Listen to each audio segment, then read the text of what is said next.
একটা কথা গর্ব করে বলতে পারি, বাঙালির উত্তেজনা এ পৃথিবীতে কোনো প্রজাতি মাত করতে পারবে না।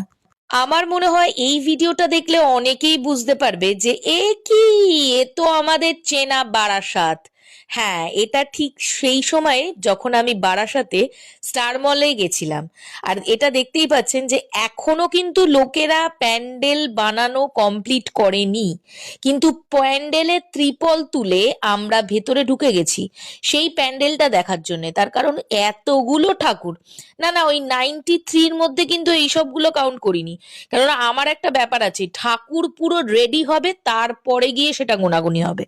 তার ঠিক সামনেই এই দাদা বসে, আর এই দাদার চায়ের দোকানটা বেশ ফেমাস হবে মনে হয়। তার কারণ প্রচুর লাইন ছিল।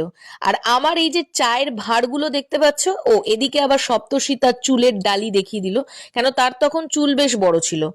আবার আমি চলে আসলাম এই স্টার মলের ভেতরে। এখানে দেখেছেন পুজোর আগে কলকাতায় বিভিন্ন ক্যাফেগুলোও আমাদের মতন নতুন পোশাকে সেজে ওঠে, মানে খুব সুন্দরভাবে সুসজ্জিত হয়। তারপরে চপের দোকান, সেটা তো বাদ যাবেই না। জয় চপ শিল্প।